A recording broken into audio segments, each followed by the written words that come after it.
Hello YouTube, welcome back to the shop. On this episode of What's in Yours, we are going to be opening up the hood to see what's good on the Nanrobot D5 Plus 2.0. That will include some detailed wiring schematics, some speed controller spec overview, some battery specs, and then we will also go over some potentially big problems with the waterproofing for this scooter. So let's get started. All right folks, here we are. I've already taken the lid off of the battery compartment. It wasn't too bad. You had to take off the front bumper and then loosen the back footrest, and that can all be done with an adjustable wrench, a 5mm Allen wrench and a 3mm Allen wrench. So we're going to start off by going over some of the data on the battery, if you're not already aware of this. This battery is a 52 volt, 26.1 amp hour battery. The charge capacity goes up to 58.8 volts, and that's what you should see on your voltage meter on your handlebars. And then that all corresponds to a 1357.2 watt hour battery. All right, and then what's interesting on this battery, so you got the typical plugs for your battery into the speed controllers, and then you have your charger, but then this battery also came with the ability for a second charger. Now I don't know why they don't have that hooked up so you can charge this kind of like you did the D4 or I do with my RS7, but they're just kind of hanging there. So I'm going to cap these wires off a little bit better, just so they don't contact anything on that metal. And then also too, the alarm that comes with this scooter is directly wired into the battery, which makes sense because even with the power off from the throttle controller or with the key for your scooter, you're going to want this to work. So they have that directly wired in to the battery. So that's your battery spec. So let's go over the controller. Now the controller is and I don't know if you can see this or not, but it's a 52 volt controller, 25 amps. Now on all double motor scooters, you pretty much have two controllers. And on this one, I marked A and B. Typically, and then you can also see that typically on, there's a bunch of Chinese writing here, but on the end it's marked B, and then on this controller it's marked A. So you always know which controller is which, and typically the B controller is always for the back and the A controller is for the front. And then there's nothing else special about that. It's a J&P controller, and in typical fashion, Nanrobot taped both of these together. But unlike the D4 Plus, they don't have any heat sink paste in between. Oh, well, they got a little bit here on the side to help dissipate the heat, I guess, a little bit better. But this was all put in here pretty well. One thing I'd like to mention too is that this entire body is made out of aluminum, which the D4 and even my RS7 has a metal frame. And so maybe that's what you get a little bit more lightweight with the D5, which I like it because it helps with corrosion. So that's pretty nice that they did this.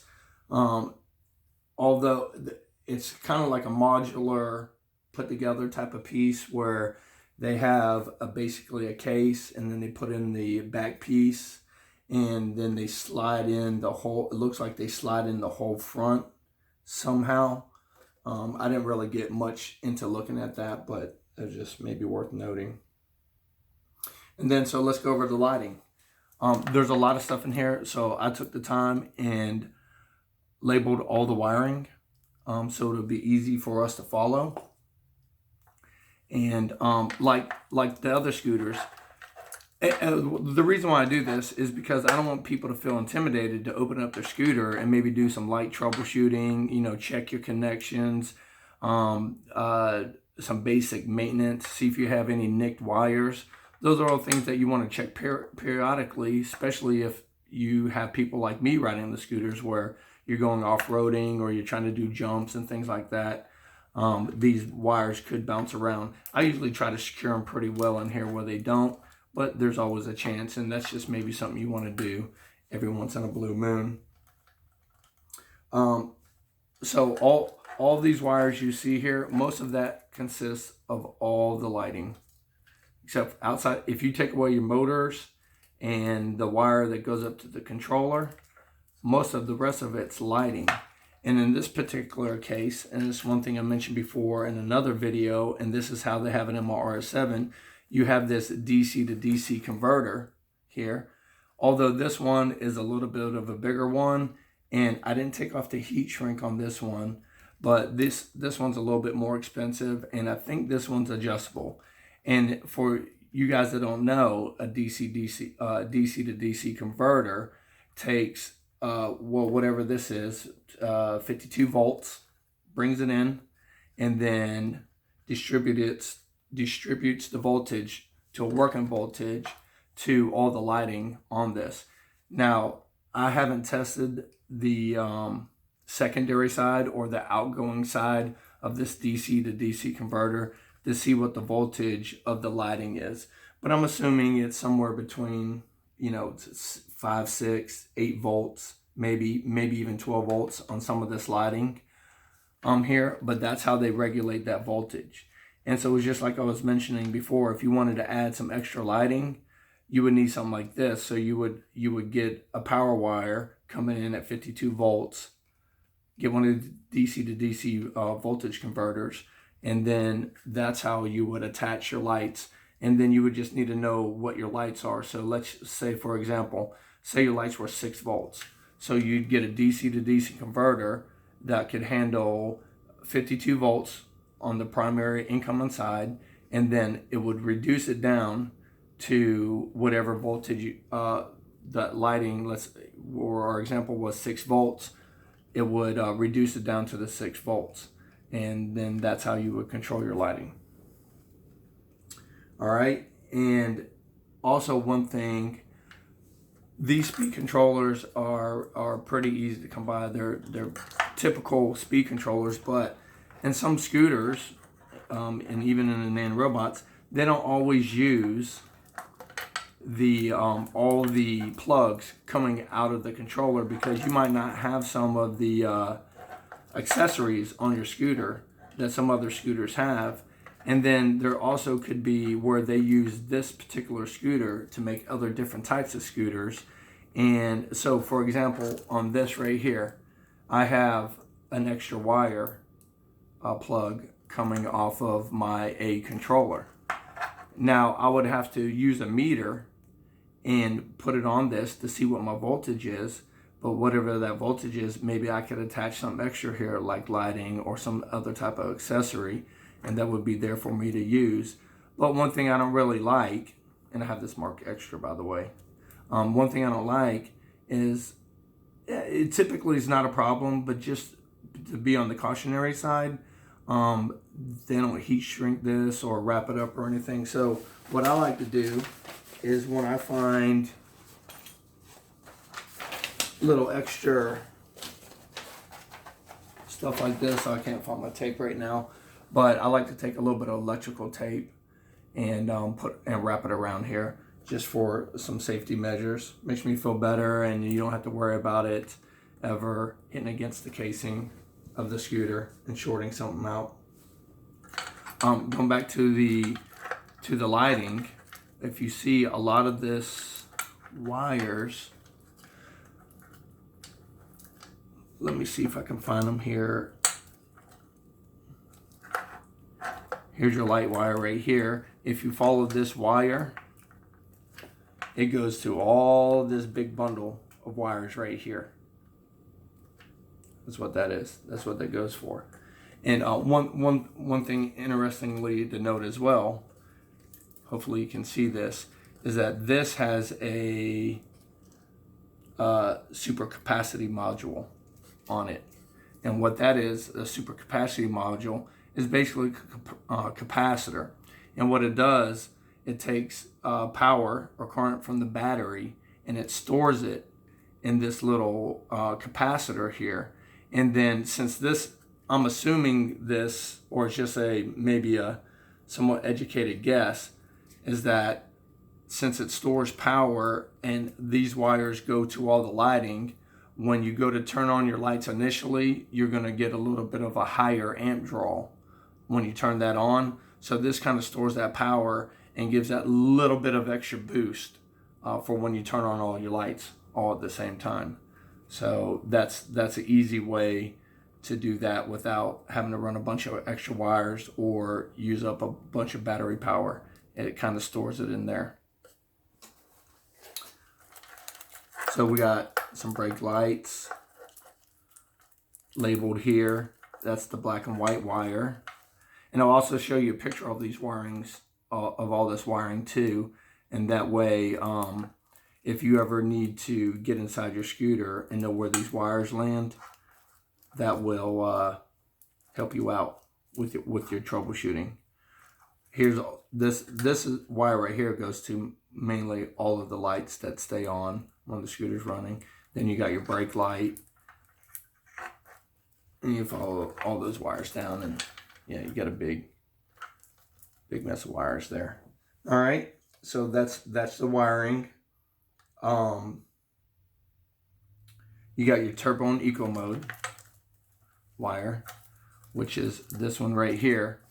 Now what this has to do is this has to go to, it's bridged over to both A and B controllers, because when you're hitting that eco mode, it needs to cut power to both motors at the same time. So they're going to bridge this to each controller, because remember, each controller, one controller goes to each motor. So that's what that's for. And then of course they all run up here, go up there to the eco mode and turbo and eco mode switch. Then you also got the single dual motor. Oh, so that wire is these gray and black wires right here. And then it runs to these four colored blue, green, yellow, and red eco turbo mode wire. And that just goes up to the push button up there on the handlebars. And then you'll have your single dual motor wire, which, let's find it here.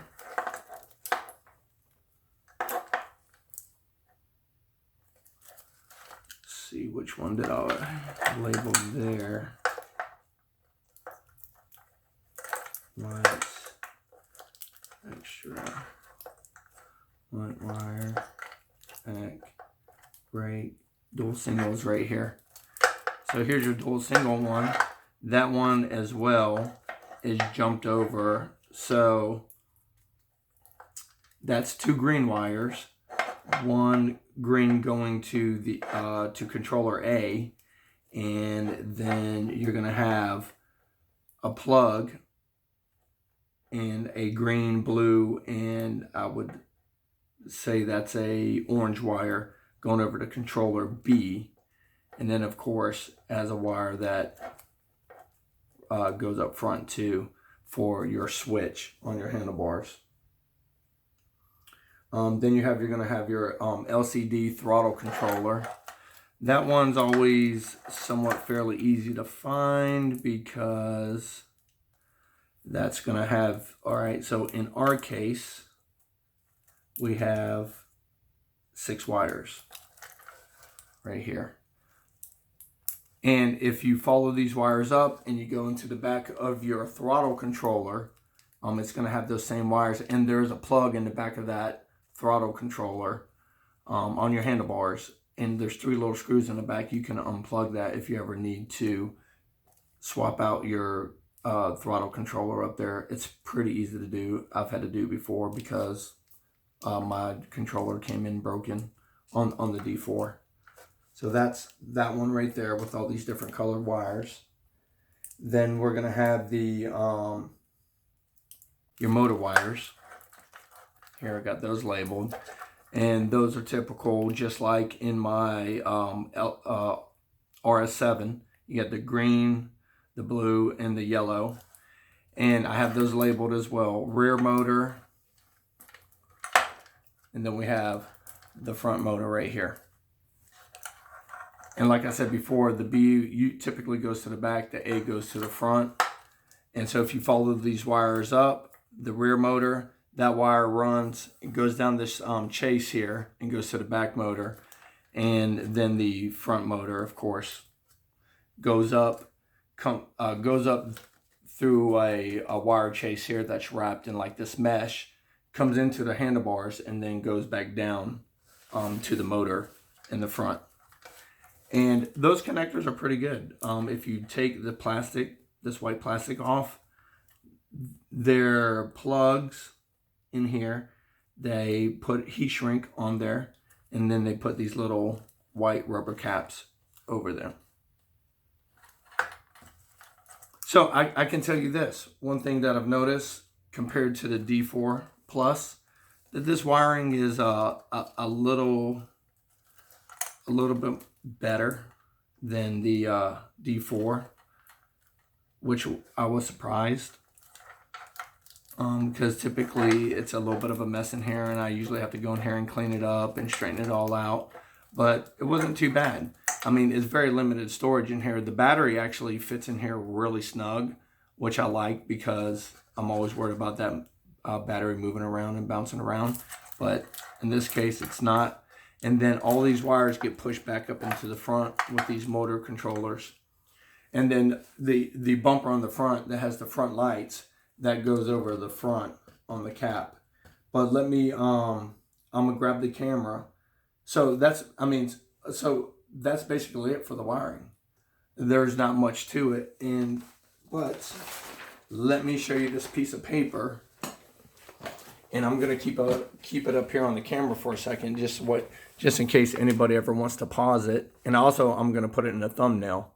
But if you ever want to pause that, you can pause the video, and then you can have your colors and all that stuff for your wiring schematic. So there you go on that.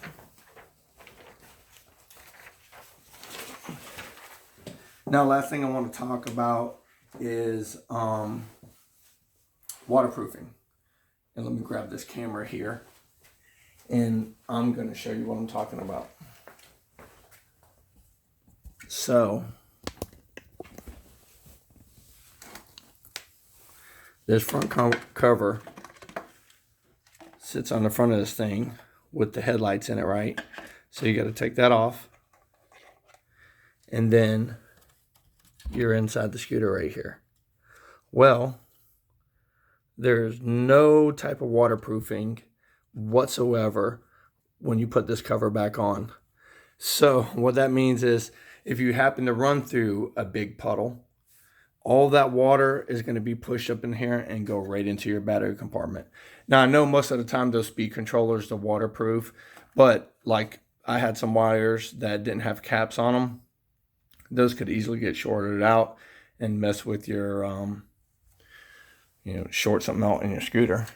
And then, of course, this supercapacitor, it's got a hole in it. And then you got your alarm. That's not waterproof. So I'm going to have to come up with a way to waterproof when I put that cover back on, but it doesn't sit that well on there in the beginning anyway, so I don't know what I'm going to do about that. And then also too, you'll notice these holes back here, because this scooter has these two chases on each side that the wires go down in all the way back. And that's how they run the wires on this, which, I mean, I like, but it's, water can get in there, fill up, and then come right in there and get in the battery compartment. Now, I know the batteries, to a certain extent, is waterproof or water resistant, but none of the stuff on here is really that waterproof. So that kind of worries me. But anyways, so there goes a quick overview of the wiring and the wiring diagram. Hopefully that's going to help some people if they have to get inside their scooter and troubleshoot. They can kind of see where some of those wires are. And now you have the picture of where most of the wires go. So hopefully that helps you out. And that's it. All right, folks. Well, hope you found that information useful going over the wiring for the scooter. And as always, please like, subscribe, hit the bell notification button, and share the video. And then I want to leave you with one last thing out of the Nanrobot manual for the D5 Plus. It's on page 19, first paragraph, last sentence. It's one thing that I think you'll get a kick out of. If you don't have experience in assembly, the Nanrobot scooter could help you do it. So what I get from that is, if it breaks, just ask the scooter. It'll help you do it. All right, folks. Until next time, ride safe.